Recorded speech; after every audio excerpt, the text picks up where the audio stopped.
Bueno, muy buenos días. Es un gusto estar en esta tercera sesión con ustedes.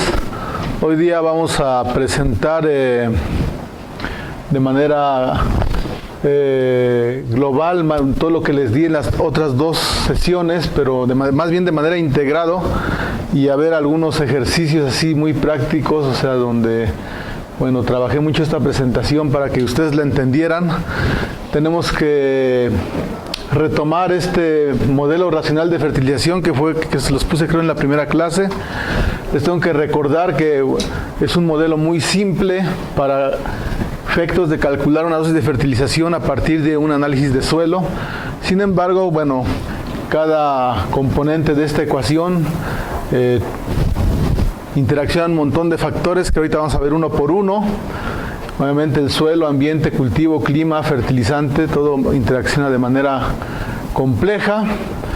Y bueno, este tipo de modelo para cálculo de fertilización, pues es un avance importante en este tema, porque bueno, anteriormente para calcular las dosis de fertilización en el país se hacían experimentos locales donde se obtenían resultados que después se extrapolaban a áreas más grandes, y este tipo de experimentación como de caja negra era muy impreciso, porque bueno, ya les he explicado a lo largo de las dos sesiones anteriores que no hay nada más heterogéneo que el suelo. O sea, en la naturaleza el suelo es un cuerpo natural heterogéneo tanto a nivel vertical, horizontal y en el tiempo, ¿no? Y bueno, las condiciones cambian también si están en zonas planas, si están en pendientes, y bueno, tantito cambia el clima, el régimen y distribución de las precipitaciones, pues entonces es demasiado variable. Entonces este modelo, bueno, trata de integrar más factores, bueno, que tendríamos que alimentarlo, y bueno, tendríamos un dato más preciso, ¿no? Entonces, bueno, la siguiente, por favor. Entonces, bueno, de la anterior, dosis de nitrógeno o de fósforo o de potasio o de cualquier elemento que nosotros deseemos calcular en este caso para maíz, que es el tema, es igual a demanda del cultivo entre el suministro, que el suministro, ¿quién lo da? El suelo, y entre la eficiencia de recuperación, así de simple, ¿no? Entonces la siguiente, lo que es demanda del cultivo, ya les había dicho que, bueno, depende de un potencial de rendimiento del tipo de cultivo, que en este caso es maíz, y aún de la variedad, pues si es mejorada o si es criolla. Obviamente si es mejorada tenemos su posibilidad de obtener mayor rendimiento que en las variedades criollas. No sé para esto si tenemos internet en esta máquina. ¿Tenemos internet? Creo que sí. O sea, que yo pueda mostrarles alguna página importante que ustedes deben de saber, que hay conocimiento de ella. Creo que sí. Sí, tiene. Bueno, ahorita se va a la presentación.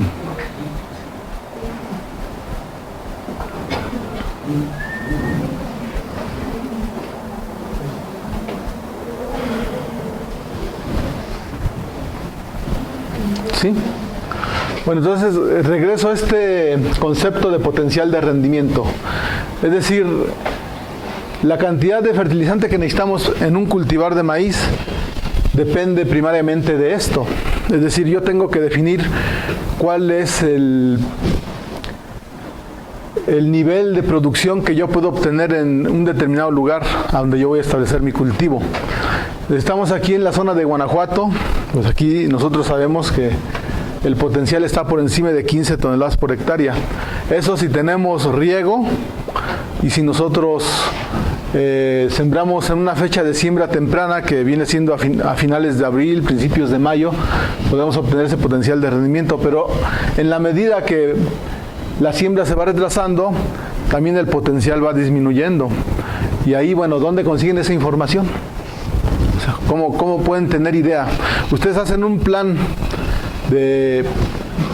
para cultivar maíz y dicen, bueno, obviamente vamos a hacer un análisis de suelo muy bien hecho, como ya se los expliqué yo en las sesiones anteriores, para tener el resultado con previa anticipación al establecimiento del cultivo. Entonces van a definir una fecha de siembra, ¿no? Dice, bueno, yo puedo sembrar a principios de mayo, ¿y qué tal si no pueden sembrar a principios de mayo y se va hasta junio, suponiendo que tienen riego? No pueden esperar que van a obtener 15 toneladas por hectárea, posiblemente van a obtener 10, 12, ese es lo más frecuente. Si se van hasta julio, que hemos sembrado en maíz y que bueno, hay un poco de más riesgo, aún puede salir y pueden obtener 10 toneladas quizás. Esos datos los tengo yo precisos porque hemos hecho durante 5 o 6 años muchos experimentos aquí tanto en Michoacán como aquí en Guanajuato, y eso es lo que nos hemos dado cuenta. El año pasado sembramos en agosto maíz, obviamente totalmente fuera de las fechas de siembra, porque bueno, la empresa que quería que le evaluáramos un producto se decidió a arriesgar, y bueno, para nuestra sorpresa, bueno, obtuvimos rendimiento, y el rendimiento ya para agosto el máximo fue de 8 toneladas por hectárea, ¿no?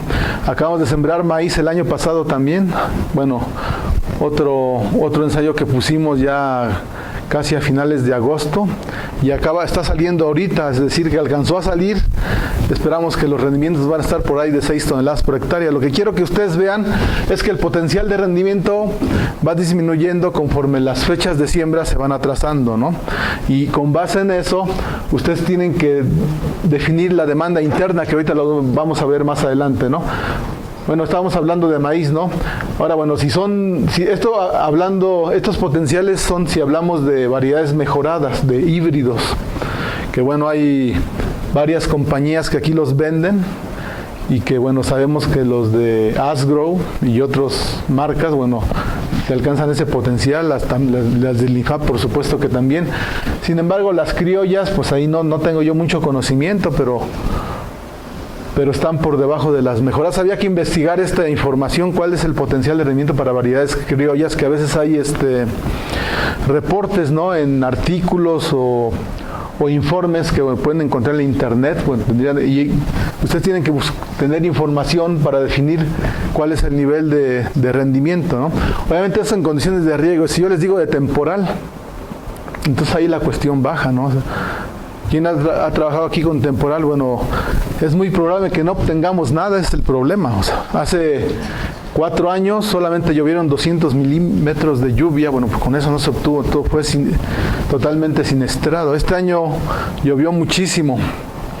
Aparentemente, bueno, podías tener un alto potencial de rendimiento, ¿no? Pero como llovió tanto, o sea, que se inundó, en realidad el potencial bajó. O sea, exceso de humedad también abate el rendimiento. Eso no lo podemos predecir, no sabemos cómo va a venir el clima. Sabemos que si todo va medianamente bien, sí podemos obtener el potencial. A veces todo va medianamente bien y de repente cae una granizada fuerte que bueno, va a abatir el rendimiento, ¿no? Ese tipo de eventos no los podemos predecir, pero bueno, estos son los riesgos que hay en la agricultura, ¿no? Entonces, la cuestión de la demanda, bueno, muy importante definir esto, porque nosotros, bueno, hay varios estudios que nos dicen que por cada tonelada de maíz que obtenemos, nosotros requerimos entre 20 y 23 o 22 kilogramos de nitrógeno, pero adentro de la planta, ¿me entienden? Ese nitrógeno que la planta va a obtener del suelo, pues son 20 por cada tonelada de grano, pues depende de la eficiencia que tenga para absorber todo ese nitrógeno, es lo que ustedes tienen que aplicar. Ahorita lo vamos a ver más adelante. La siguiente, por favor. El suministro.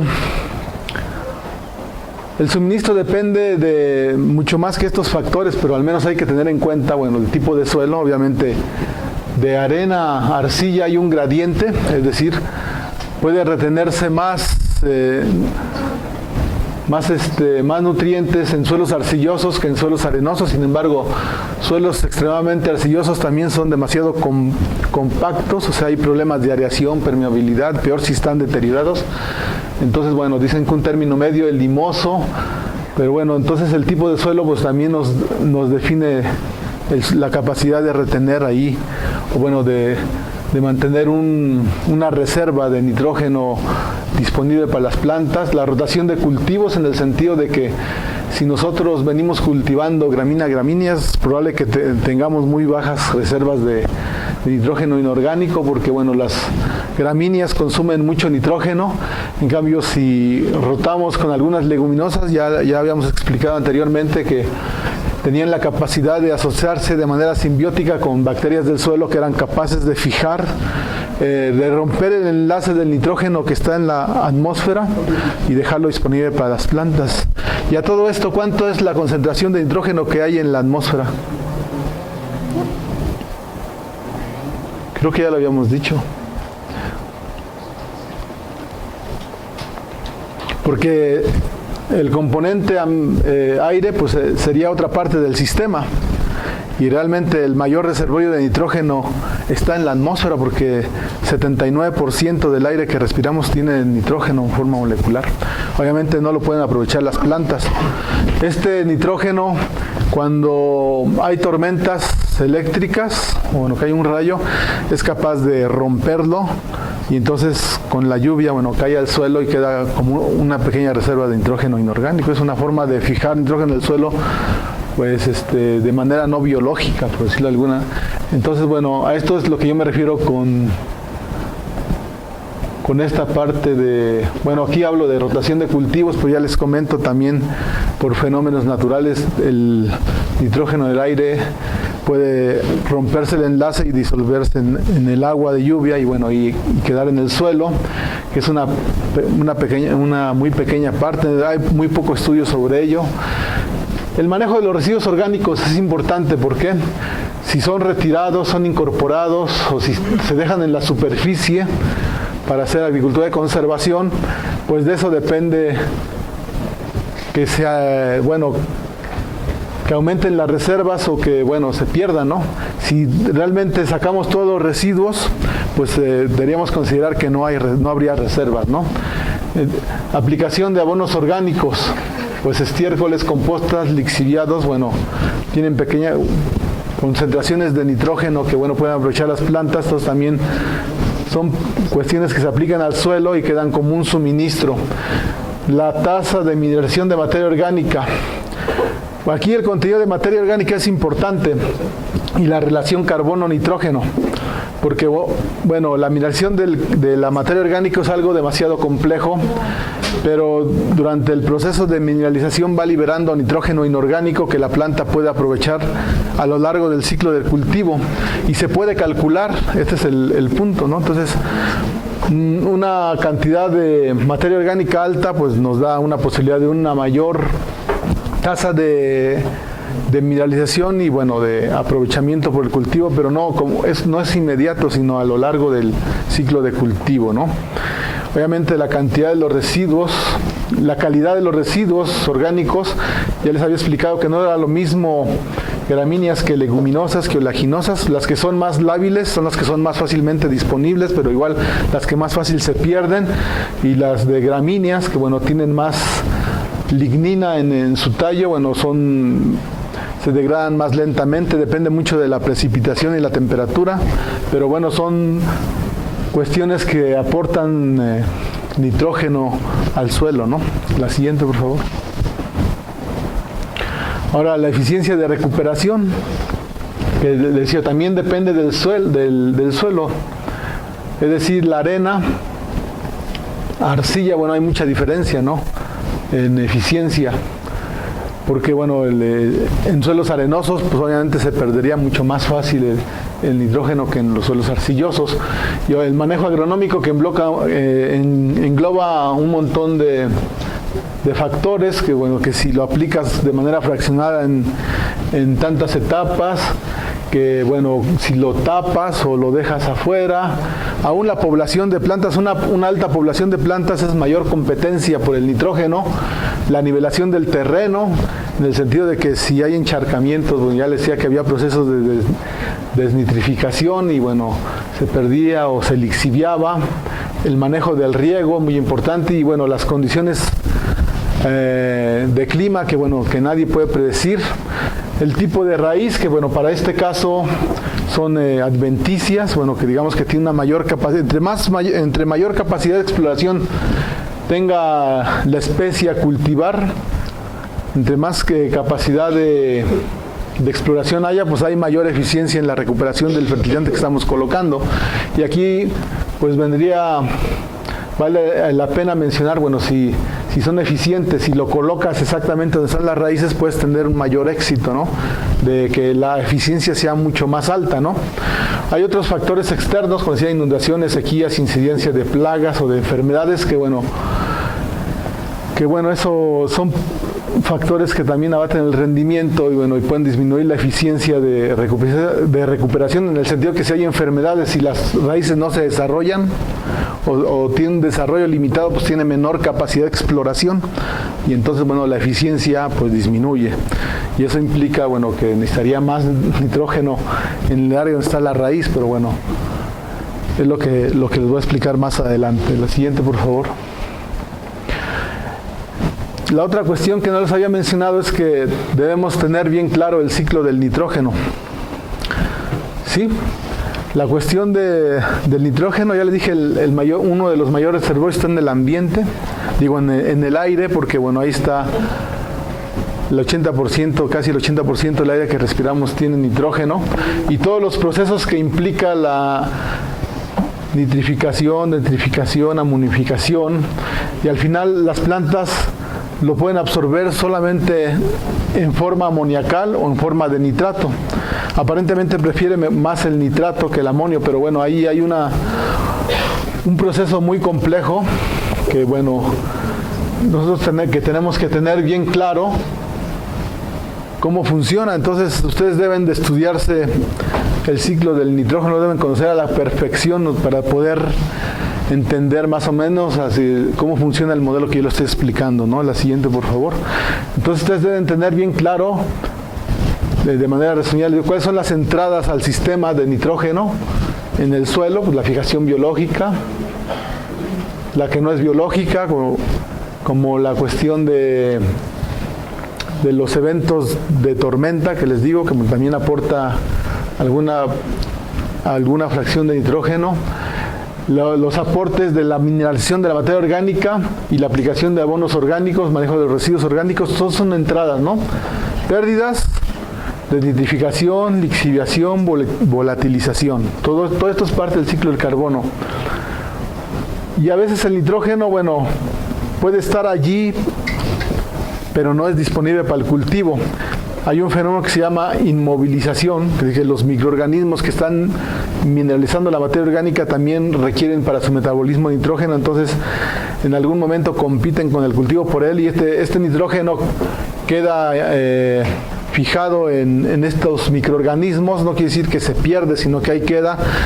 Es una manera residual de mantenerlo en el sistema, pero no es disponible. Como es residual, puede ser aprovechado al siguiente ciclo, ¿no? La fijación en las arcillas es otra forma de indisponibilidad del nitrógeno, principalmente la forma amoniacal, que tiene carga positiva.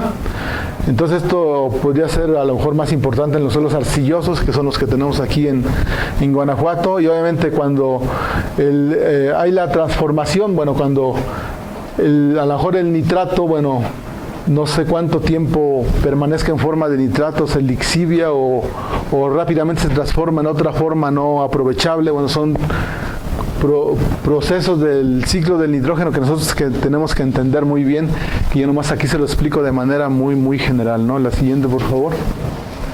Entonces, bueno, vamos un poco al ejercicio.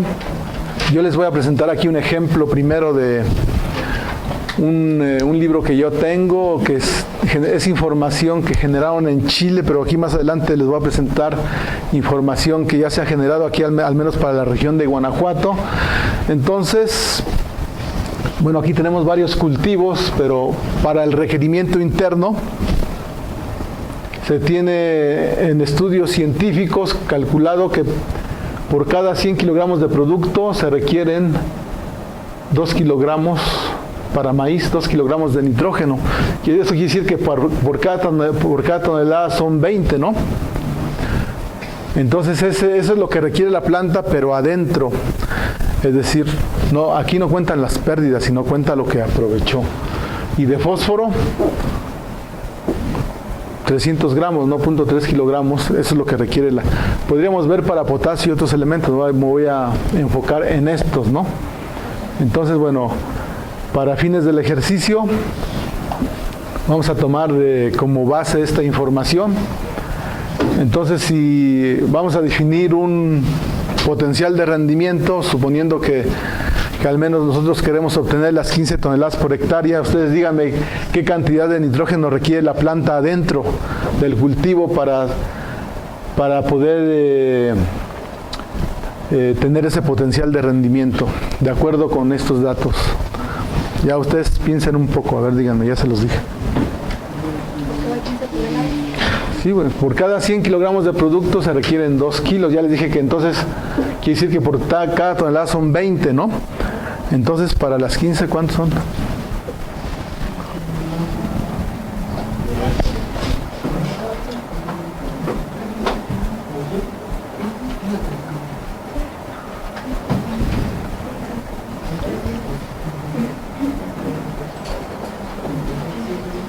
¿Cuánto es?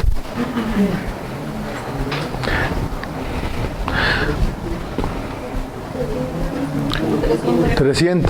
Tardaron en decírmelo. Ok, necesitamos 300 y de fósforo. Quiere decir que por cada tonelada se requieren 3 kilos, ¿no? 3 por 5. Por cada tonelada son 3 kilos. Por 15 son 45 kilos adentro de la planta. Eso es lo que requiere para obtener las 15 toneladas por hectárea. Eso en teoría. Ahora, bueno, si digamos que tenemos una condición de temporal póngale en Tlaxcala, donde los rendimientos de maíz pueden ser muy bajos en temporal y donde, bueno, yo he visto que pueden tener 3 toneladas por hectárea. O sea, vean, este extremo se los hago ver para que ustedes vean la diferencia entre el requerimiento de uno y el requerimiento de otro. Para 3 toneladas, ¿cuánto necesitaríamos de maíz? De nitrógeno adentro del maíz. Son 20 por 3, 60, ¿no? ¿Qué va de 60 a 300? Bueno, y hay lugares donde, bueno, el rendimiento es muy bajo y aplican 200, 300 unidades. Bueno, están desperdiciando, además de su dinero, están contaminando el ambiente. Este es un punto importante que tienen que definir ustedes. ¿Cuánto nitrógeno requiero para un potencial de rendimiento real? ¿Va? Lo mismo, bueno, podemos hacer el cálculo para fósforo, ¿no? La siguiente, por favor. El suministro para maíz de grano. Bueno, aquí digo el rendimiento alcanzable. Si hubiese incorporación de residuos de cosecha, esta tabla, que es investigación que han hecho allá en Chile, nos dice que podemos obtener 25 kilogramos de nitrógeno, de la fracción resistente 70 y de la fracción lábil 8. O sea, aquí que son 70, son 103, ¿no? La suma de esto da 103. Eso si incorporan residuos de cosecha, pero si no incorporan nada, entonces no esperaríamos nada, ¿no? Cero. De la manera tradicional como lo hacen aquí, no podríamos considerar esta información porque la mayoría o muchos agricultores también los residuos de cosecha los retiran para venderlos o para el ganado, ¿no? Se incorpora muy poco realmente, ¿no? La siguiente, por favor.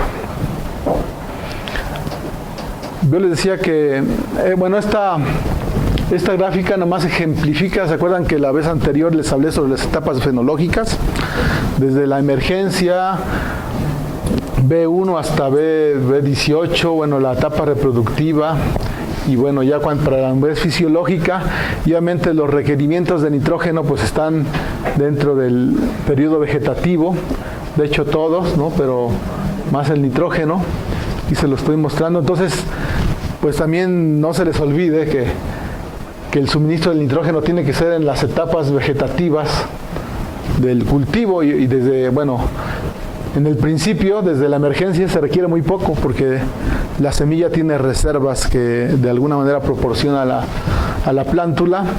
Sin embargo, conforme va creciendo el requerimiento es mayor hasta que llega a B18, o sea, ya cerca de B18 de R1, pues ya lo que apliquemos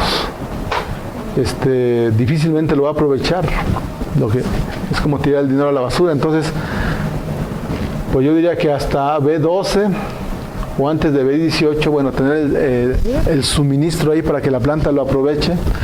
Y ya les explicaba yo anteriormente con transparencias que bueno, todas las cuestiones de la fenología, la mazorca se formaba desde la etapa vegetativa, aunque no se ve, estaba microscópicamente, se las mostré en unas fotografías. Si no hay suficiente suministro de nitrógeno, pues desde ahí ya empieza a haber abatimiento del rendimiento. Entonces se los vuelvo a recordar porque es importante que no se les olvide, ¿no? La siguiente, por favor. Y a nivel de la eficiencia de recuperación, ¿no? Bueno, en algunos estudios así un poco gruesos, bueno, decían que a lo mejor de manera eficiente podemos tener hasta 50% de eficiencia en suelos arenosos, ¿no? Que son muy porosos, ¿no? 60, 70 en arcillosos y bueno, dependía un poco también del tipo de raíz. Si la raíz son adventicias o pivotantes, todavía los tubérculos son menos de 40%, ¿no? Entonces nosotros tenemos que calcular la eficiencia de algún modo. Estudios que han hecho aquí en Guanajuato han publicado que la eficiencia de recuperación varía desde el 20 hasta el 80%, ¿no? Entonces un 20% es demasiado pobre, ¿no? O sea, nosotros tendríamos que estar pensando en implementar prácticas para tener cerca del 80% de eficiencia. Con esto les digo que bueno, es difícil tener el 100%, ¿no? Siempre se va a perder un poco de nitrógeno. Lo grave de que el nitrógeno no se aproveche es que todo ese nitrógeno pues está ocasionando problemas de contaminación tanto a mantos freáticos como a las emisiones de gases de efecto invernadero, que en este caso sería el óxido nitroso, bueno, que todo esto deriva en los problemas de cambio climático global que hoy escuchamos que hoy día son problemas muy graves, ¿no? La siguiente, por favor. Y bueno, aquí les voy a presentar yo un ejemplo. Hay otro punto importante, bueno, que también puede abatir el rendimiento, que es el pH. Ya me habían dicho que era el concepto de pH, que la concentración de iones hidróneo en una solución de suelo está en equilibrio con la planta que está creciendo. Y entonces, si nosotros tenemos pHs alcalinos, tenemos problemas de disponibilidad de otros elementos, al igual si el pH fuese muy ácido. Realmente en la literatura se menciona que bueno, para el cultivo de maíz, para esta región, más o menos entre 6.5, 7 o 7.5 es tolerable. Serían las mejores condiciones para la nutrición del cultivo. Pero ¿qué pasa si tenemos... Es frecuente encontrar suelos con pH arriba de 8 aquí. Entonces tampoco podemos esperar un potencial de rendimiento alto si tenemos gran cantidad de sales de sodio principalmente. O si el suelo es muy ácido, ¿no? Que, bueno, sabemos que hay variedades. El maíz es un cultivo cosmopolita y se adapta a muchas regiones o ambientes, y que bueno, aún en zonas tropicales, bueno, en suelos ácidos se puede producir con variedades adaptadas a esas condiciones. Bueno, pero aquí hablando para la región, bueno, es importante que lo sepan, al menos aquí para la región Bajío, pues necesitamos suelos entre 6.5, 7, 7.5 por mucho de pH, ¿no? Entonces este es un problema porque ustedes deberían saber hacer una recomendación para tratar de equilibrar el pH del suelo. ¿Por qué el pH es 8? Eso es un indicador de deterioro químico.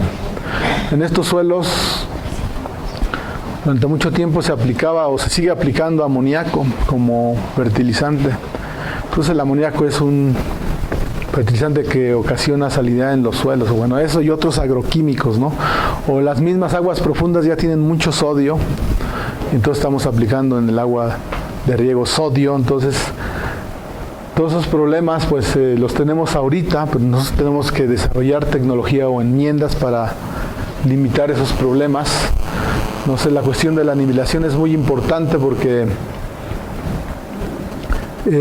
si no hay nivelación, entonces si hay encharcamientos, ahí también hay más acumulación de sales. Al menos si en un terreno bien nivelado, si es que hubiese buenos drenes, al menos en las fuertes lluvias, habría lavado de sales, ¿no? Pues el agua escurre a un dren, bueno, va lavando las sales de arriba, ¿no? Es un poco difícil la cuestión de la recuperación, pero pues se pueden aplicar también,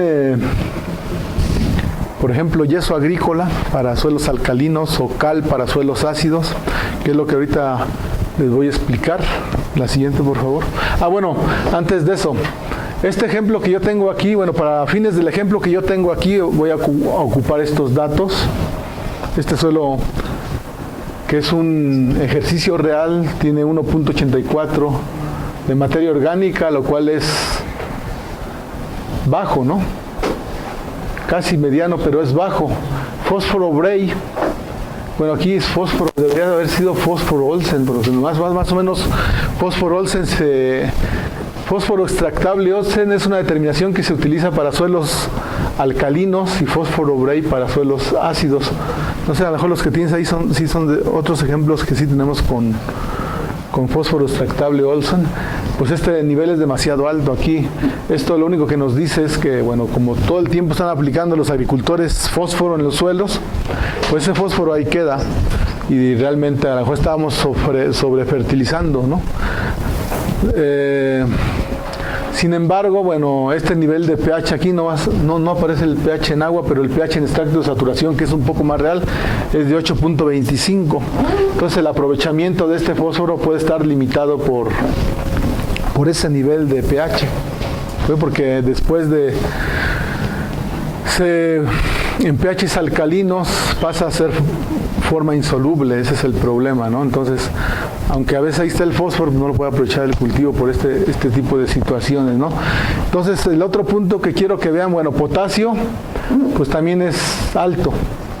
Antes se decía que los suelos de México eran todos altos en potasio, por eso no había que aplicar potasio.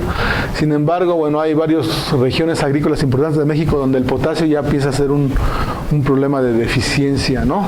Y el dato que nosotros necesitamos para calcular el suministro que tiene el suelo es el nitrógeno inorgánico, que el nitrógeno inorgánico no es otra cosa que la suma del nitrógeno amoniacal y el nitrógeno nítrico. Y aquí, bueno, las unidades está reportado en partes por millón, en este caso son 20.8 partes por millón. Esto quiere decir que 20.8 miligramos en un kilogramo de suelo, eso es lo mismo, ¿sí? Y a partir de esa relación ustedes pueden calcular cuánto tienen un suelo. Ahora, ustedes tienen que saber o calcular qué cantidad de suelo hay en una hectárea.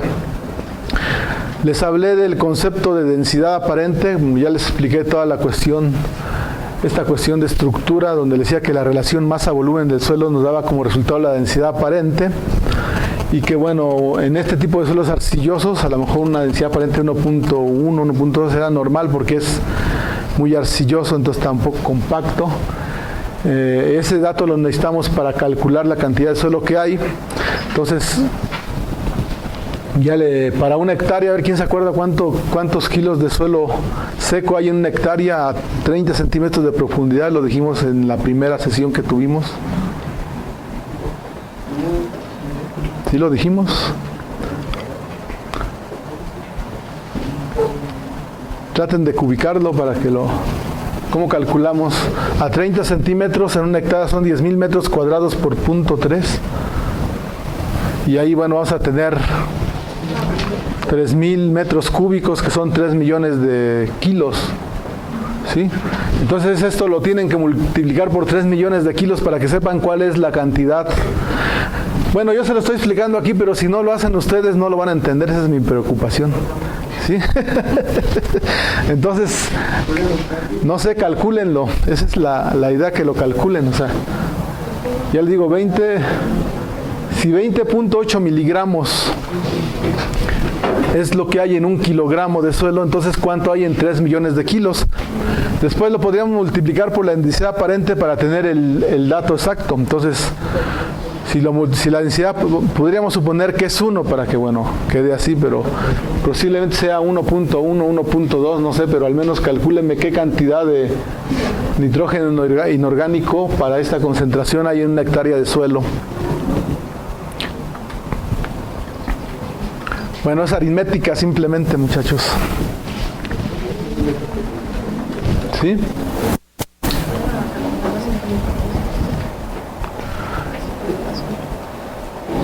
Si en 1 kilogramo de suelo es una regla de 3, a lo mejor es esto por 3 millones, ¿no? Y luego lo divide entre 1 millón y ya le da los kilos. ¿Ya lo sacaste? No, saqué el peso de suelo. ¿Qué? Bueno, háganlo y ahorita que llega el ejercicio me lo dicen, ¿no? La siguiente, por favor. A ver, voy a hacer un pequeño paréntesis. Ustedes quiero que me hagan ese cálculo. Y aquí les quiero presentar una pequeña información, así un poco rápido, para calcular una necesidad de yeso o de cal para una enmienda. Sí, entonces, Adrián, que es la persona que nos ayuda en el laboratorio para hacer todos los reportes que entregamos en el laboratorio, bueno, les va a explicar así de manera breve cómo se calcula la cuestión de, a partir de los parámetros de un análisis de suelo, cómo calcular una dosis de yeso para corregir un pH alcalino, que es una cuestión frecuente que tenemos aquí. Obviamente también podemos tener cuestiones de suelos ácidos, ¿no? Suelos muy ácidos, es decir, por debajo de 6, eso sería un problema. Y en ese caso se puede aplicar cal. Realmente es muy complicado, bueno, esa cuestión se debería hacer experimentación en un laboratorio y bueno, el suelo tiene una capacidad tampón que a pesar de que nosotros apliquemos ya sea el yeso para bajar el pH o la cal para elevar el pH, el suelo siempre va a tender a volver a su condición normal, pues, o sea, esa cuestión que apliquemos nos va a servir solamente para un ciclo. Para el siguiente ciclo se pierde el efecto y normalmente, como les digo que es hay tanta variación en el suelo, entonces es un poco complicado, pero bueno, más o menos de manera general se puede aplicar este tipo de cálculos que les va a explicar ahorita Adrián.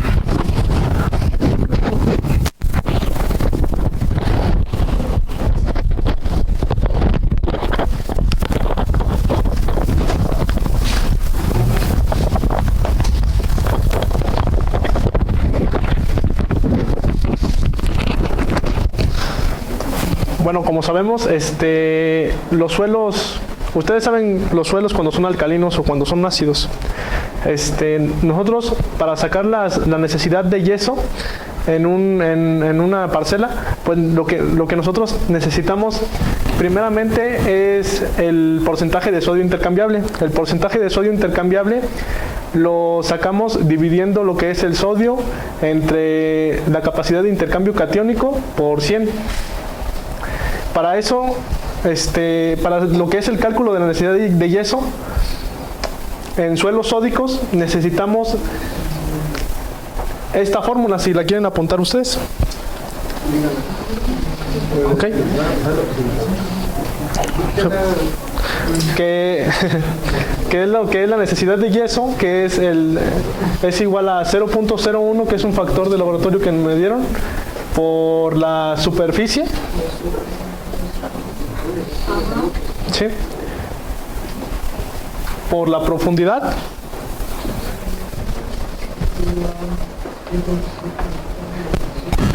por la densidad aparente,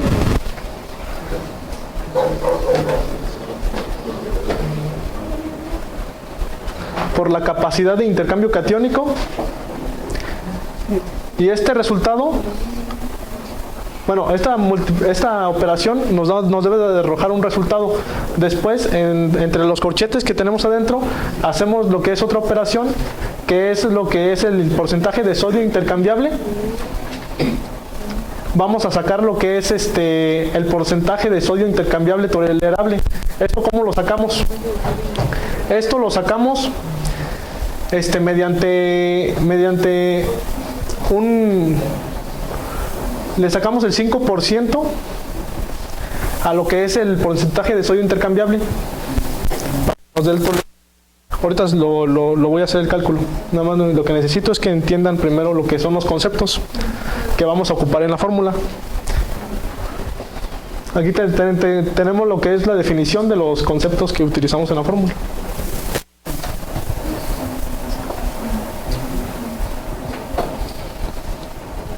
¿Listo? ¿Ya apuntaron la fórmula? Listo, siguiente. Bueno, este es el ejercicio de ejemplo. Nos dice aquí,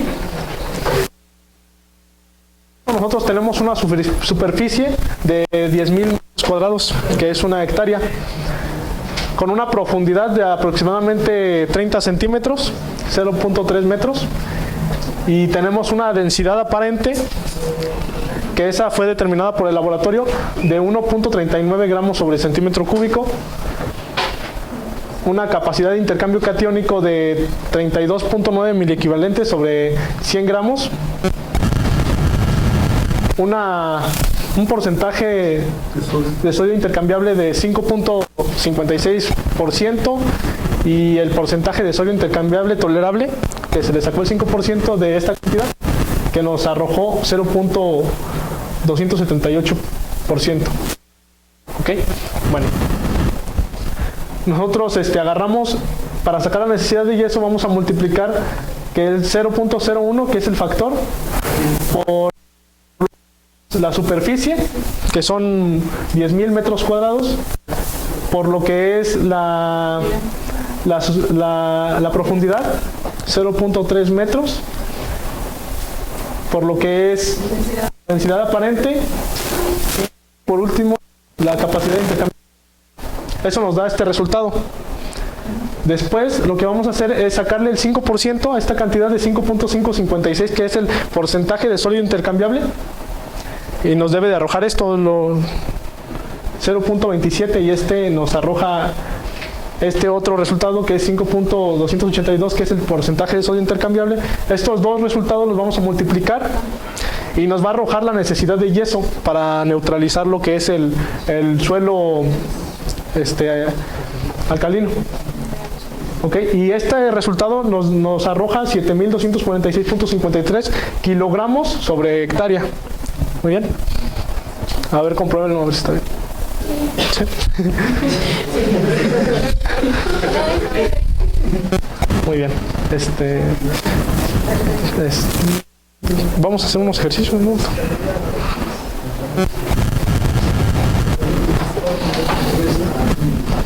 Sí, nada más que no presentan los reportes. Los reportes se los doy en información, ¿no?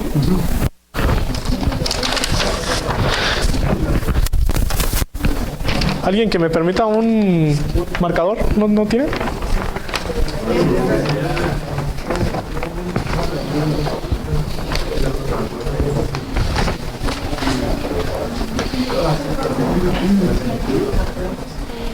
Gracias.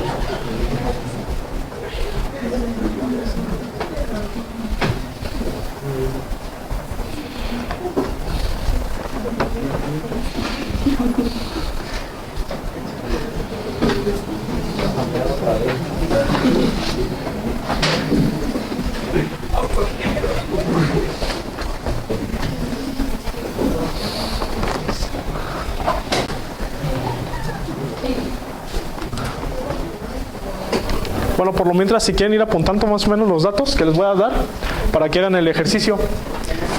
En la superficie vamos a tener una superficie igual de 10.000 metros cuadrados. La profundidad por lo general es siempre a 0.3 metros. La densidad aparente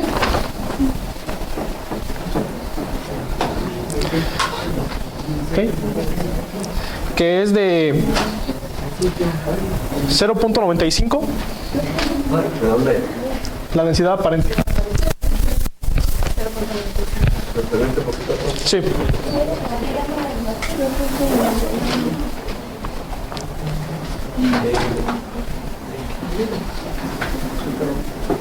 ¿Listo? Y una capacidad de intercambio catiónico de 33.50 miliequivalentes sobre 100 gramos. ¿De cuánto es? De 33.50. Sí.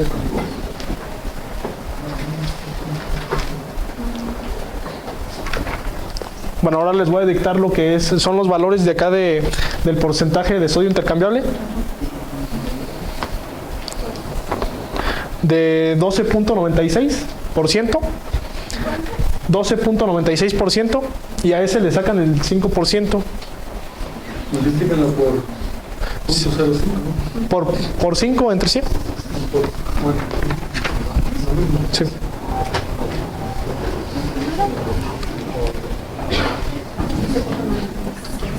Multiplíquenlo por 0.05 y ya le sale Sí. más directo.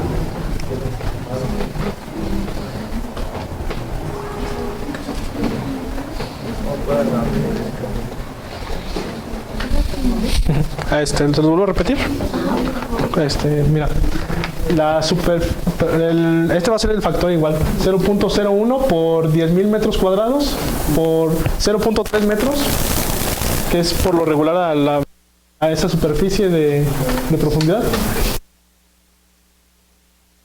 0.95, que es la densidad aparente, por 33.50, que es la capacidad de intercambio catiónico. ¿Ok? Y acá en el porcentaje de sodio intercambiable tenemos 12.96%. A ese le vamos a sacar el 5%, que va a ser el porcentaje de sodio intercambiable tolerable.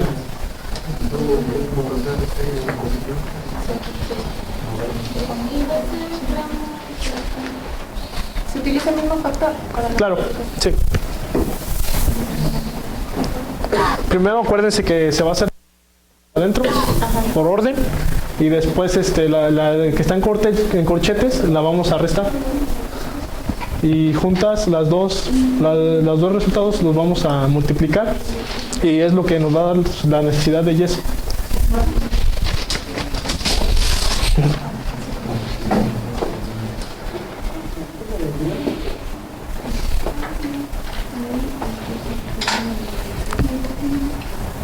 ¿Ya terminó?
¿Sí entendieron más o menos la fórmula, cómo funciona? Sí.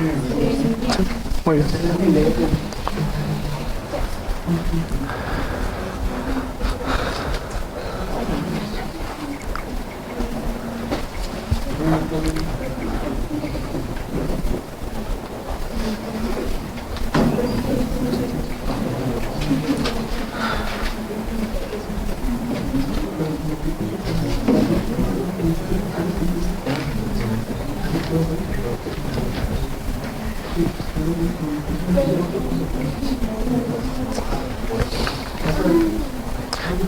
Como ven, este cálculo es sencillo realizarlo. ¿Alguien me puede decir el resultado?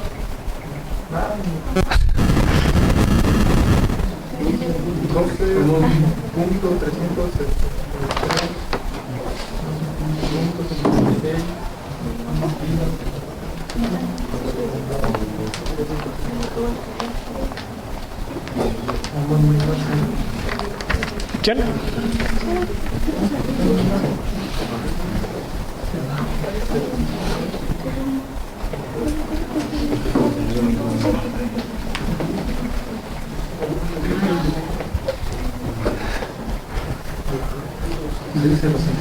Bueno, este es el resultado, nos dio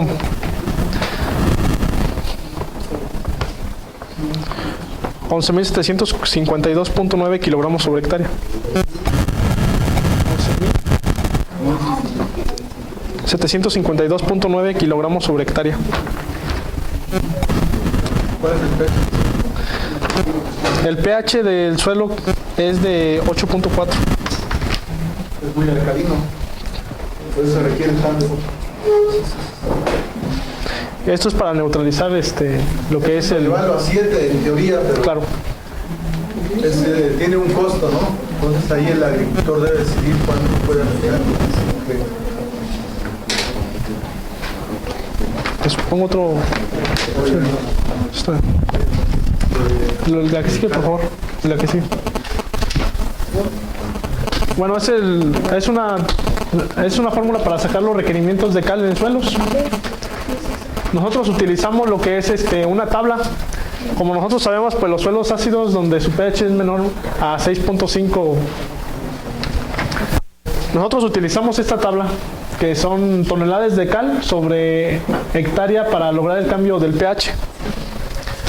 Aquí nos dice que entre 4.5 y 6.5 de pH en suelo franco vamos a necesitar 6.5 de toneladas para lograr el cambio en el suelo.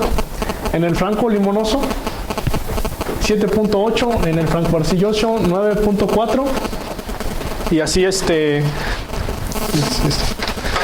y así con los demás resultados del pH de 5 a 6.5 vamos a necesitar 5.2 en franco, 6.3 en limonoso, 7.4 toneladas en arcilloso.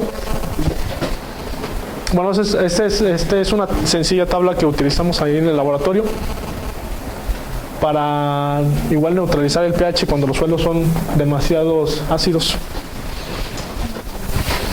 ¿Tienen alguna duda?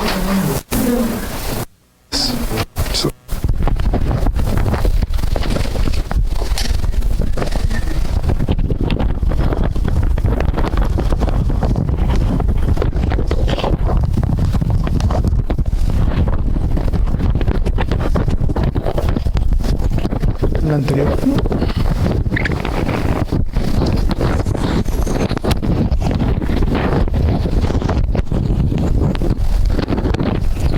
Sí, bueno, este pequeño preámbulo es importante, bueno, para dejar ver la importancia de lo que es el pH en la nutrición de los cultivos.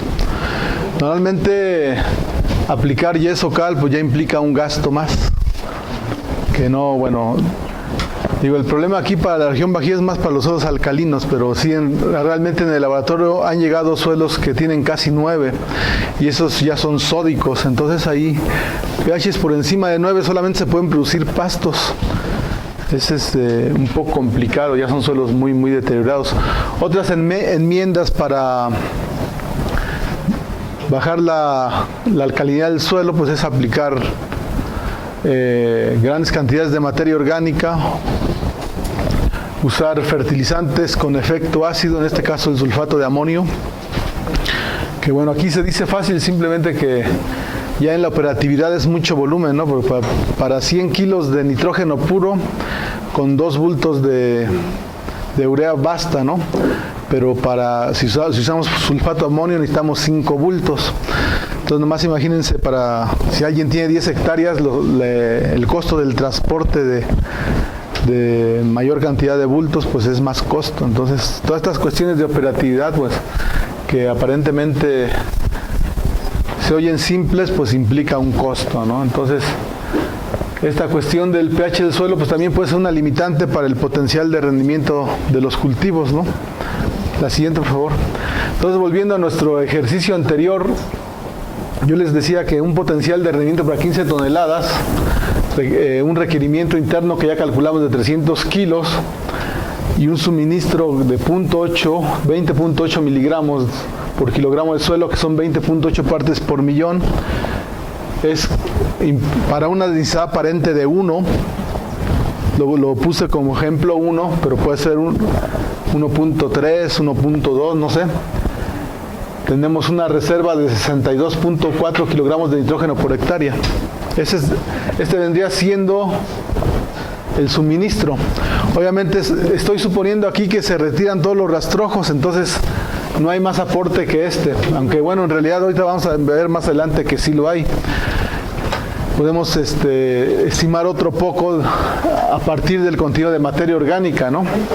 Y entonces, bueno, una eficiencia de recuperación de cerca del 50% es lo que más o menos se maneja por aquí con el fraccionamiento de solamente de 2 aplicaciones de urea.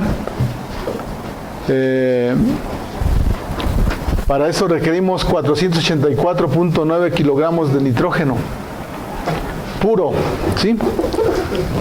Esto quiere decir que necesitamos 1 tonelada de urea o casi 2.5 toneladas de sulfato de amonio para este requerimiento. ¿Cómo podemos bajar esta cantidad de fertilizante? Esto cuesta, ¿eh? ¿Cómo podemos bajar esto? Supongamos que seamos mucho más eficientes y que logramos que este sea 0.8. O sea, a ver, hagan esta operación entre 0.8, a ver cuánto da aquí.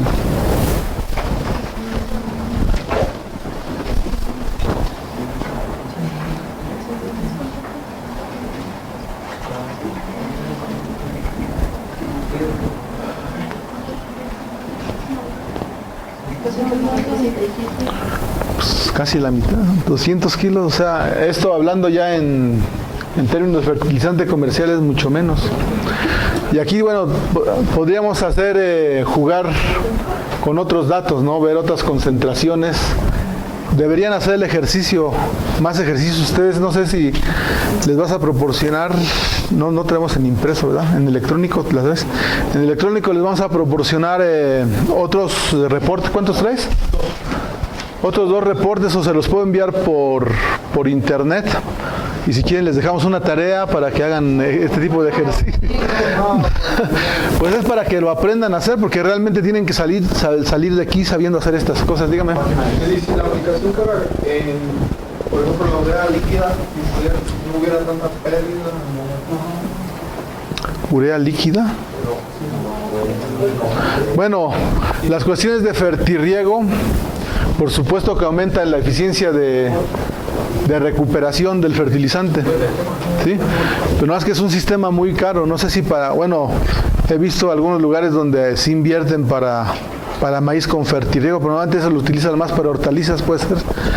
Pudiera ser poco rentable el maíz, no sé, por los precios a veces están demasiado baratos, pero teniendo una producción de 18 toneladas por hectárea, a lo mejor sí se justifica en la medida de que se implementen prácticas donde la planta tenga exactamente el fertilizante en la raíz, pues obviamente se aumenta la eficiencia. Ese sería quizá una alternativa, pero había que evaluar la factibilidad en el sentido de lo que implica un sistema, ¿me entiendes? De poner un sistema de fertirriego, ya hablando en hectáreas, pues es bien caro, ¿no? Entonces, es algo que habría que estudiar. Obviamente, si aquí el potencial de rendimiento bajase, digamos que fuera 10, no sé, o sea, aquí la cuestión de que ustedes hagan ejercicios es de que lo entiendan bien. Se supone es una certificación. Cuando ustedes terminen con esto, deben saber aplicar esto en campo para los productores. Entonces, de ahí mi preocupación de explicarlo un poco así a detalle, pero realmente deberíamos traer unos 10 reportes y dejarles la tarea y revisarlos después todos juntos para verificar que sí lo están aprendiendo a hacer. Entonces, bueno, esta cuestión es el fertilizante puro, pues nada más para calcularlo a fertilizante comercial. Yo estoy poniendo aquí urea y sulfato de amonio, ¿no? Pero puede ser a cualquier fertilizante comercial que puedan utilizar, pues En el caso de urea, si 46 kilos, o bueno, si en 100 kilogramos hay 46 kilos, 484, ¿cuánto hay? Hacen la regla de 3 y ya lo sacan en términos de fertilizante comercial, porque aquí estamos manejando eso, que les quede bien claro, el nitrógeno puro que necesitan ya las plantas adentro. Entonces, bueno, espero que no haya confusión con esto. Ya está durmiendo, joven. La siguiente, por favor. Bueno, les decía que hay información aquí para el estado de Guanajuato y ahorita, bueno, solamente les voy a mostrar algunos parámetros que manejamos nosotros para esta zona, para que lo tengan como referencia. Estas presentaciones seguramente se las van a pasar, entonces ustedes pueden ver aquí cualquier duda y pueden contactarme por correo electrónico si es que quisieran profundizar más en esto. Estamos en el laboratorio de suelos del INIFAB allá en Celaya, Guanajuato, para servirles a ustedes cualquier duda que tengan, ¿no? La siguiente, por favor. Entonces, según ya parámetros de aquí, que ha generado el INIFAB con investigación, para maíz, para una tonelada se requieren 22.5 kilogramos por hectárea. Es decir, es un poco más de lo que nos mostraban los chilenos, ¿no? Estos datos ya son así para aquí, para esta región de Guanajuato. Entonces, bueno, ustedes podrían sustituir este dato por el otro y aumentar la eficiencia y hacer ejercicios, ¿no? Para que esto quede bien entendido. Ahorita aquí tenemos para maíz, trigo y sorgo, no hay para otros cultivos, para el P2, bueno, el fósforo, la cantidad de fósforo que se requiere por tonelada es el total. Bueno, aquí dice para grano, para paja, pero necesitamos el total. Y bueno, hay otra cuestión aquí que habría que ver para lo que es el suministro del suelo. Pasa a la siguiente, por favor. Bueno, se ha estudiado que, bueno, la cantidad de nitrógeno que puede suministrar el suelo, bueno, viene de la nitrógeno mineralizable de la materia orgánica, que tiene que ver con la relación carbón-nitrógeno. Entonces aquí, bueno, sí me gustaría que entendieran bien esto. Ahorita vamos a hablar punto por punto. No sé si puede regresar al reporte que teníamos aquí. Aquí, a ver, esta. ¿Cuánta materia orgánica tenemos aquí? 1.84. 1.84, hay un factor de conversión de Van Belén, 1.724, creo que ese es. Pero eso quiere decir que el 58% de la materia orgánica es carbono. Entonces así podemos nosotros calcular la cantidad de carbono. Si el 58% de 1.84, ¿cuánto es? Para saber la relación carbón-nitrógeno aquí. Calcúlenlo. ¿Sí?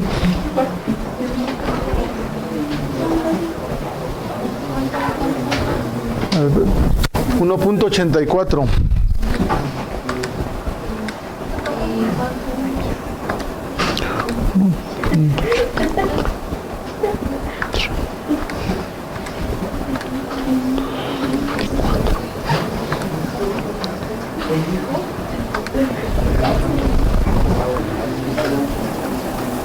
¿Cuánto es?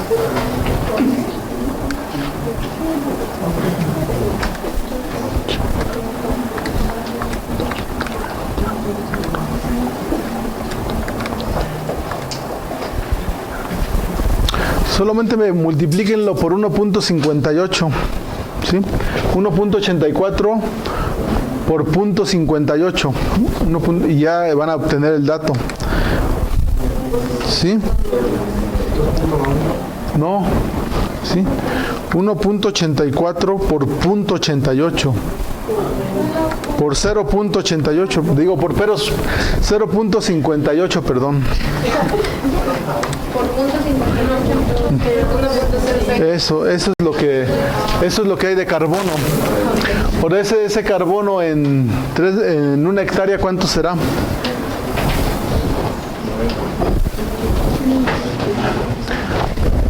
Por 3 millones. Bueno, hay 3 millones de kilos en una hectárea. ¿Cuál sería 1.06 de 3 millones.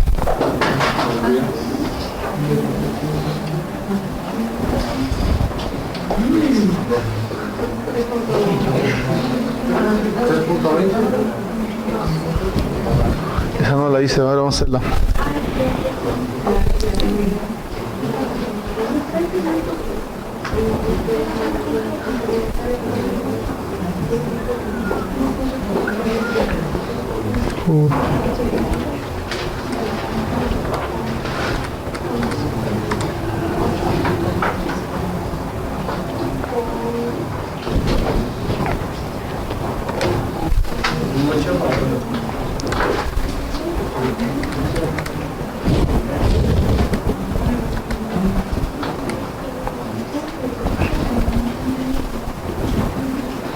¿Cuánto era? 1.06, ¿verdad? Era 1.06. Sí.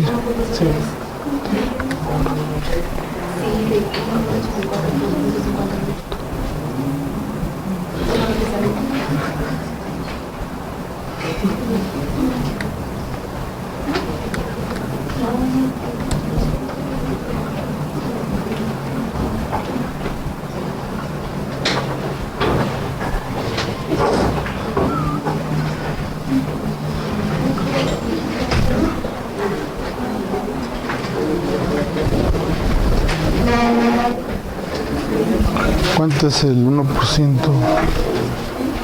por...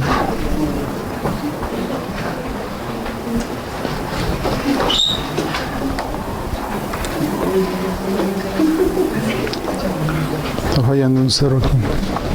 A ver, Adriana, déjame. 1.06 es de 3 millones, el 1.06%.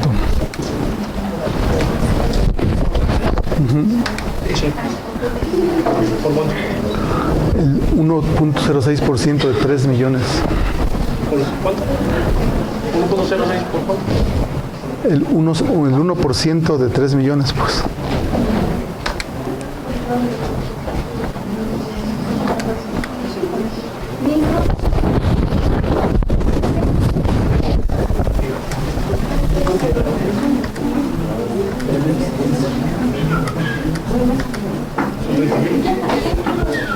Y el 1% de 30,000.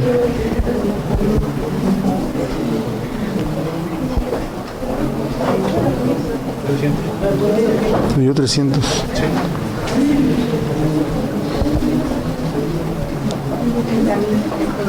30,000.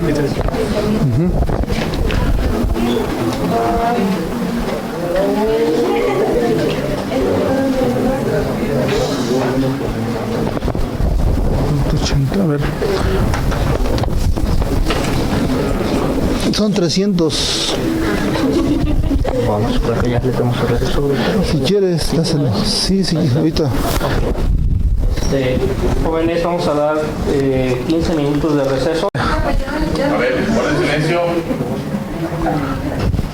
Solamente estaba yo exponiéndole parámetros para la fórmula del método racional de fertilización, parámetros que se han generado aquí en el Bajío. Entonces decíamos que para maíz se ha estimado con investigación científica que se requieren 22.5 kilogramos por tonelada, ¿no? de grano para el cultivo de maíz, ¿no?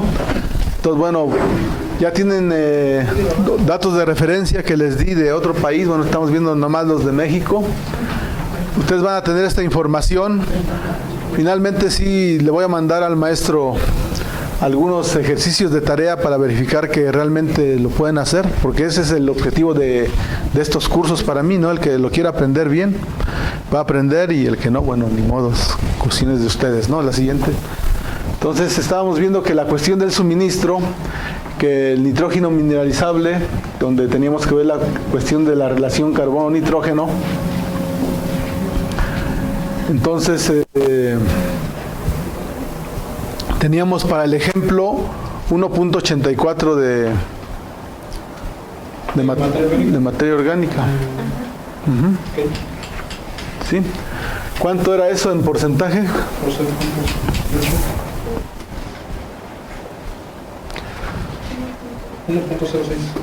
1.06. Ahora eso en una hectárea de suelo, suponiendo que tiene una densidad aparente de 1, entonces eso tienen que multiplicarlo por 3 millones y dividirlos entre 100 para tener el porcentaje de carbono, bueno, que hay en esa hectárea. ¿Cuánto es? 3.201.600. ¿Ya entre 100? ¿Ya? Y entre 100 son 32.016. Después, bueno, supongamos que tenemos una relación carbono de 10 a 1, lo divides entre 10 y ¿cuánto es? 3.201.6. Entonces, por 3.000 ¿qué? 201.6. Por 3.201.6 hay una parte de nitrógeno, entonces ¿cuánto sería? Otra vez entre 10. Son 320. 320. Pero de esos 320, ese 320 vendría siendo el nitrógeno orgánico.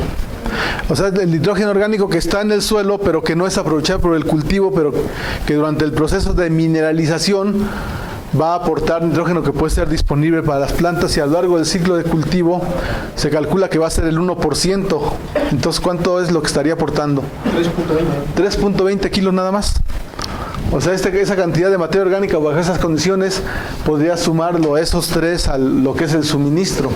Ahora, el nitrógeno inorgánico es la suma del nitrógeno nítrico y nitrógeno amoniacal. A veces les viene como nitrógeno inorgánico la suma de estos dos, pero puede haber reportes de laboratorio que te ven los dos, nitrógeno nítrico y nitrógeno amoniacal por separado. Si nomás te viene uno, está incompleto. Necesitas los dos. La suma de esto es importante que lo retengan. La suma de nitrógeno nítrico y nitrógeno amoniacal es el nitrógeno inorgánico, es el que aprovechan las plantas para la nutrición. Ahora hay otra cuestión aquí. El nitrógeno residual, bueno, que puede ser aportado del cultivo anterior. Si hablamos de gramíneas, o sea, si incorporamos rastrojos, hay nitrógeno que va a ser inmovilizado. Si sembramos leguminosas, hay nitrógeno que va a estar disponible. Entonces, para eso tenemos un cuadro. De la siguiente, por favor. Suministro de nitrógeno al siguiente cultivo como resultado de la incorporación de residuos de varios cultivos, ¿no? Hay agricultores que sí incorporan sus residuos. Nada más que si venimos incorporando maíz, sorgo, dependiendo de la potencial de rendimiento, es la cantidad de rastrojo que se incorpora, y bueno, de eso depende la inmovilización. Es decir, aquí no sí va a aportar, pero aquí esos números negativos los ven. Esto quiere decir que para que se mineralice esos residuos orgánicos requiere esta cantidad de nitrógeno, o sea que va a competir por el cultivo, por nitrógeno. Esa es la desventaja de estar aplicando, de cultivar cereal, es decir, en primavera, verano, sorgo, maíz, o en otoño, invierno, trigo, cebada, ¿no? Siempre va a haber procesos de inmovilización, y bueno, después los va a quedar disponible, pero de manera residual. Si rotamos con otro tipo de cultivos como leguminosas, que en este caso vendría siendo el frijol, el haba, jícama, u otros cultivos como el algodón, soja, bueno, la soya es leguminosa, se han medido que podemos tener algunos aportes, ¿no? Que van desde 0, bueno, desde 15 hasta 120 kilogramos por hectárea de nitrógeno si hablamos de alfalfa que se viene cultivando por 2 o 3 años. Ya terrenos que han sido cultivados con alfalfa tienen un montón de nitrógeno. Ahí el problema es que puede estar demasiado compactado, ¿no? Porque bueno, la alfalfa tiene tremendas raíces que, como bueno, pasan los tractores todo el tiempo cortando, lo que se hace compacto el suelo. Habría que al removerlo, realmente nosotros estamos ahí alterando el ciclo del nitrógeno, y pues, seguramente habrá pérdidas, ¿no? Pero bueno, son cuestiones de las prácticas de labranza que aplicamos en la agricultura que realmente son necesarias, ¿no? Bueno, podemos hablar de labranza mínima o de labranza reducida, pero siempre tenemos que hacer labores de labranza, y más para este tipo de suelos que son tremendamente compactados. No nos tenemos que aplicar algunas labores de labranza, no hay de otra. Entonces, bueno, esta información ustedes la van a tener a su disposición, tienen que tomar en cuenta esto. Yo les voy a mandar ejercicios de tarea y si es necesario que yo venga aquí a resolverlos con ustedes para que quede bien entendido, con gusto, pero todo depende de la disponibilidad de ustedes. Más adelante podemos organizar una práctica de muestreo, como cuando me lo digan sus profesores, yo estoy a su disposición. A ver, la siguiente, por favor. Digo, la anterior. Entonces, bueno, otra cuestión del suministro, bueno, son las enmiendas orgánicas. O sea, el nitrógeno disponible para los cultivos resultado de las enmiendas orgánicas, llámese estiércol, llámese compostas, llámese lixiviados. Bueno, obviamente la cantidad de nitrógeno disponible depende de la calidad y del tipo de fertilizante orgánico, ¿no? Y para eso, bueno, tenemos de manera general una tabla, la siguiente, dale la última, creo que es la última, esta, la anterior. Disponibilidad de nitrógeno a partir de una tonelada de abono orgánico con base en función de la concentración para ciclo de cultivo. Entonces, bueno, aquí tenemos una tabla con datos generales que, bueno, deberíamos hacer ejercicios, pero es un poco importante que entiendan todo lo anterior. Bueno, se puede ir avanzando en la medida que entiendan todo lo anterior. O sea, aquí lo que se trata para disminuir cantidad de fertilizante, tenemos que aumentar suministro en el suelo. ¿Y cómo? Pues todo lo que hemos venido diciendo, ¿no? Creo que al final le había puesto un último ejercicio, pero no. ¿De qué era este? No, ya no tuve tiempo de hacer otro con estos. Les voy a mandar la tarea, no sé, yo creo que para mí sería importante hacer una sesión de ejercicios, pero de este tipo, pero ya habiendo hecho ustedes unos aparte, para que realmente el conocimiento les quede fijo, porque así como se los presenté yo ahorita, a la vuelta de 2 horas o de un día, ya se les olvidó. O sea, por experiencia se los digo, si no hacemos unos ejercicios y aquí repasamos en otra ocasión, difícilmente lo van a retener. Entonces, bueno, la idea es que les pasen estas presentaciones, que jueguen con las variables que yo les dije, que hagan ejercicios, y bueno, en otra sesión, ya con, digamos, con un poco de práctica de ustedes, y que quisiera que me preguntaran, porque no me preguntan nada, podríamos hacer otra sesión que me parece que sería más provechosa, ¿no? Ya por último, a la otra presentación, no les voy a hacer toda la presentación, nomás les quiero indicar aquí unas cuestiones muy rápidas de un trabajo que estamos haciendo desde hace 2 años, desde el principio, en el INFAP, que tiene que ver con este tipo de situaciones. La primera. Sí, estamos haciendo un ensayo donde estamos hablando del efecto de la fertilización nitrogenada en las emisiones de óxido nitroso y el potencial de producción de maíz en el estado de Guanajuato. En realidad aquí les presento el cultivo de maíz, pero ya hicimos maíz, trigo, maíz, y ahorita estamos otra vez, ya hicimos 2 ciclos de maíz y 2 de trigo, estamos ya en el 3er año, ¿no? Entonces, bueno, este fue el primer año, y nosotros teníamos una parcela donde estábamos rotando chile con maíz y estábamos aplicando abonos orgánicos. Abonos orgánicos era el mismo maíz en verde, eran abonos verdes. Entonces, si son abonos verdes, son fácilmente mineralizables, es decir, que los nutrimentos resultantes del proceso de mineralización pueden quedar disponibles para el cultivo en el corto plazo. Entonces, bueno, así iniciamos este experimento, este tipo de... Aquí ustedes ven unas cámaras donde medimos nosotros las emisiones de CO2 con unas jeringas. El ingeniero Gerardo García Mesa, que es colaborador mío, lleva 2 años trabajando en esto. Él hizo su tesis de licenciatura conmigo, bueno, conoce todo este proceso. Y bueno, aquí, la siguiente, por favor. Es con agricultura de conservación, en el campo experimental Bajío. Dale. Teníamos esta condición de suelo inicialmente, con no veo el nivel de materia orgánica, aquí se nos pasó, pero un nivel de nitrógeno total de 14, desde 11, es como digo que es muy variable, va de 11 a casi 15 partes por millón de nitrógeno inorgánico. Este es el experimento, o sea, estamos evaluando desde 0, 100, 200 a 400 unidades de nitrógeno por hectárea.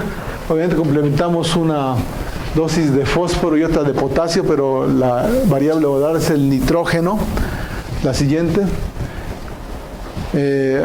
Como veníamos trabajando con Chile, los surcos son de 1 metro de ancho, distancia entre surcos de 15 centímetros, una densidad de población de menos de 70,000 plantas por hectárea. O sea, normalmente los agricultores aquí siembran por encima de 100,000 plantas por hectárea. Nosotros manejamos aquí esta población, y obviamente los gases se miden desde previo al experimento y después durante las fertilizaciones. Fraccionamos en 2 ocasiones, como es lo que lo hace la mayor cantidad de agricultores de aquí. Fertilizan a la siembra y después durante la cultivada vuelven a fertilizar, y así lo hicimos. La siguiente, por favor. Y bueno, esta es la distribución en campo. Todos los números que acaban en 101, 102, 103 son los que no tienen nitrógeno. 102 tienen 100 unidades, 202, 300, 303, 400 unidades de nitrógeno por hectárea. Es un anterior. Los experimentos se hacen de manera... Hay un diseño experimental, es decir, están distribuidos de manera aleatoria, y es un experimento con un diseño en bloques al azar generalizado, ¿no? Supongo que no han visto diseños estadísticos, este tipo de cosas, pero bueno, desde el punto de vista científico se tiene que bloquear y aleatorizar los tratamientos y tener repeticiones para tener certeza de los resultados que estamos obteniendo. Todo este tipo de experimentos hacemos frecuentemente tanto en el IFAP, y tratamos de establecerlos con agricultores, ¿no? La siguiente, por favor. Entonces, bueno, aquí en una panorámica en campo, bueno, si dan cuenta, hay estas cámaras donde estamos midiendo las emisiones de CO2 por efecto de la fertilización, las tenemos en cada unidad experimental. Y bueno, tenemos repeticiones y calles. Bueno, la siguiente, por favor. Bueno, aquí otra panorámica. Bueno, realmente se ve muy bonito el cultivo. Este es el proceso como extraen los gases, que los colocan en viales. Medimos el nitrógeno que hay tanto en el suelo, los nitratos y amonios, como el que emiten en gas con este procedimiento. Estos viales ya con los gases. En el colegio de posgraduados, en un cromatógrafo de gases, determinan la cantidad de nitrógeno, de metano y de óxido de CO2, pues. ¿Sí? La siguiente, por favor. Estos son los resultados del primer ciclo de cultivo, y bueno, aquí quiero que pongan atención en lo que es peso de grano. Esto es el rendimiento de grano. Fíjense, los tratamientos van de 0, 100, 200 y 400 unidades por hectárea. Este es el promedio de 3 repeticiones. El peso de grano, los rendimientos van desde... No hay diferencias significativas, pues van desde 17.4 a 18.3 toneladas por hectárea. O sea, el 0, sin ninguna gota de fertilizante, tiene 18 toneladas por hectárea.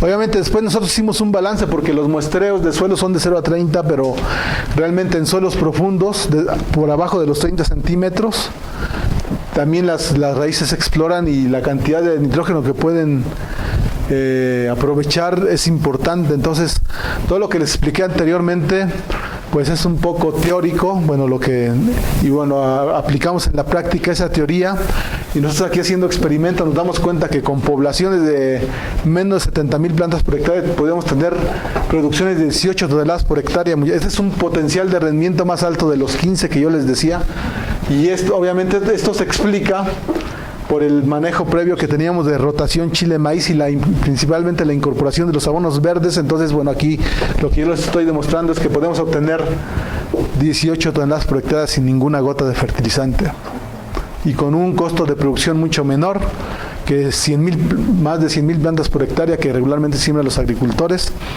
y que bueno, le eleva los costos de producción y la rentabilidad por los suelos. Pues aquí la cuestión es que tenemos mazorcas grandes, y granos pesados. ¿Ya? Y con altas poblaciones tenemos mazorcas pequeñitas con un montón de granos ligeros. Obviamente los que están ganando son las compañías, no son los agricultores. Bueno, esta información la estamos publicando así ahorita en congresos, pero bueno, en realidad yo voy a escribir uno o varios artículos de esto, porque llevamos varios años en esto. Esta condición fue para un ciclo de cultivo donde sembramos en principios de mayo, donde logramos preparar bien el terreno y todo, y no hubo ningún problema, pero esta condición que repetimos este siglo pasado, donde llovió bastante, o sea, no pudimos sembrar a finales de mayo porque no había llegado el dinero del proyecto, así que sembramos para finales de mayo y estaba lloviendo muchísimo. Entonces esa condición abatió el rendimiento porque después no dejó de llover, se inundó la parcela y estos rendimientos que vemos aquí para este año anterior se reflejaron en 4 toneladas por hectárea. O sea, lo que les estaba yo diciendo, que ahí las condiciones de clima, o sea, no nos permitieron obtener este rendimiento. Bueno, al menos esperamos, como lo venimos haciendo, el 0, en los años subsecuentes sigue siendo el 0, entonces ahora sí, después de 4 o 5 ciclos se manifiestan las deficiencias de nitrógeno tanto en trigo como en maíz. Sin embargo, las condiciones de clima, bueno, que son impredecibles, finalmente son los que nos ponen el tope del rendimiento que podemos tener. O sea, pues de 4 a 18 que tuvimos aquí es drásticamente más bajo, ¿no? Y es una condición de eventos climáticos que no nos dejan obtener eso. ¿No? Dale la siguiente, por favor.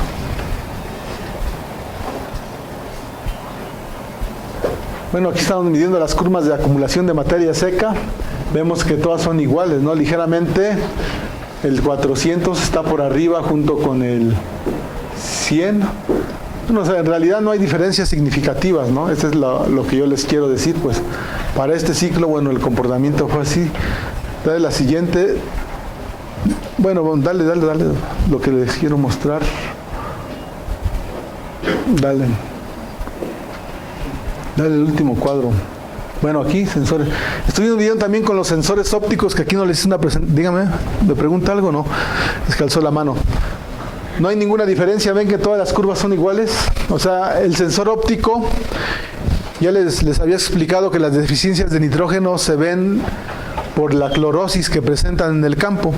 Entonces esos sensores ópticos miden el nivel del verdor y bueno, marcaría, digamos, si hubiese deficiencias, yo esperaría que el 0 hubiera estado por aquí, el 100 por acá, el 200 por acá y el 400 acá. Entonces no hay deficiencias de nitrógeno, muchachos, por ese manejo previo que yo les había dicho. Este fue con este equipo Green Seeker, que no sé si lo han escuchado hablar todavía, ¿sí? Bueno, lo hicimos, esto fue con otro sensor que se llama N-Tester. Bueno, tuvo un comportamiento diferente, pero todas las curvas se ven iguales, entonces no había deficiencias de nitrógeno, ¿no? La siguiente. Y entonces aquí está, esto es lo que yo quería mostrarles, que yo había calculado la demanda de nitrógeno para esa población y era de acuerdo con el análisis de suelo que yo tenía. Para el rendimiento que tuvimos andaba cerca de los 400 kilos por hectárea, ¿no? Entre 158 y 170 kilogramos por hectárea.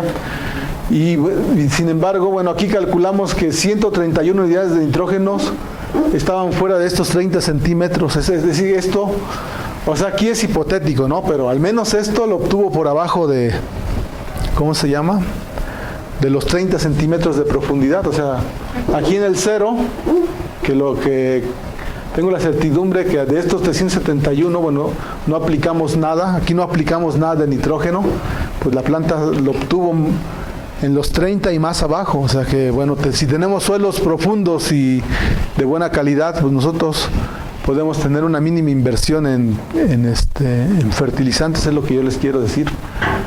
Bueno, finalmente lo presentó como tesis una estudiante del Tecnológico de Roque, que por cierto hasta le dieron mención honorífica.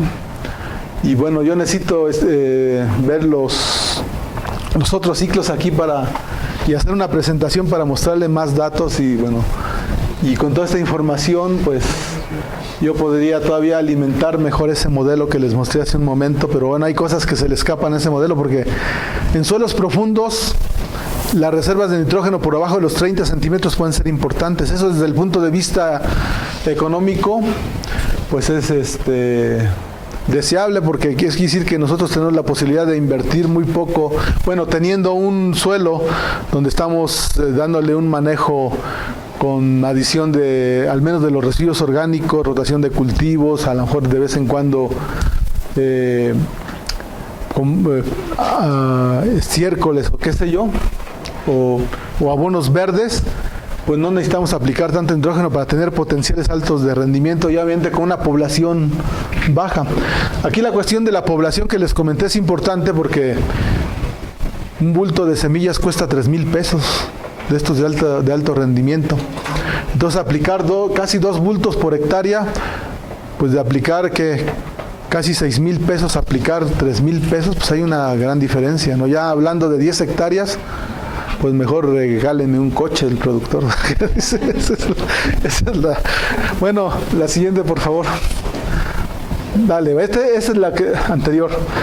Nosotros en este ciclo, aquí está esta gráfica, vean, este es el cero, sin aplicación de fertilizantes, 100, 200 y 400 unidades por hectárea. Estos picos lo que está indicando son las emisiones de óxido nitroso, o sea, parte del fertilizante que estamos echando ahí, o sea, se está yendo a la atmósfera, pero no sirvió para nada para aumentar el rendimiento, porque aquí tuvimos lo mismo para esa condición en específico. O sea, esto pues se midió en el laboratorio y realmente se relaciona con lo que obtuvimos nosotros en campo. Entonces, pues sí, esto aquí evidencia que pues estamos muchas veces tirando el dinero a la basura, ¿no?